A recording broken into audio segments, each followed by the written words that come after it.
different states have enacted what's called recreational land use statutes, and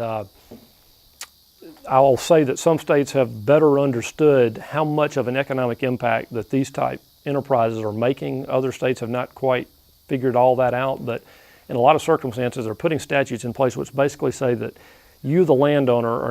we're not going to hold you responsible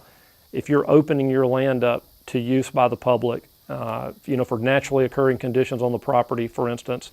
And, without going into, different states go all over the place here to try to afford a landowner some measure of comfort, because as we know, the number one thing that keeps a landowner from opening up his land to the public, which I think is very good public policy, is their fear of lawsuits. And I think it's in large measure unfounded, but it is real, that it scares them to death. And so when the legislatures can step in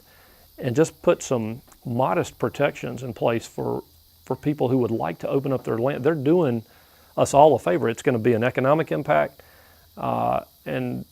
if you're going to come out to wild places like this, there's snakes and there's alligators and there's rough terrain, and you're going to trip over tree stumps and things. That's part of it, but that shouldn't be the landowner's fault. And to be honest with you, in the eyes of the law, you're not holding landowners responsible for things like that, but there's a perception out there that a landowner's going to get held responsible for things like that, and it's really not the case. A landowner's got to kind of actively do something wrong, put somebody up in a rotten tree stand,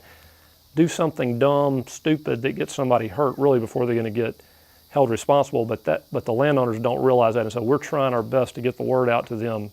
as to what they can do to not have those fears, because it's good public policy to get our kids out here in these kind of places and out from in front of the computer screens and video games and iPhones and do something, and preserve this kind of a heritage.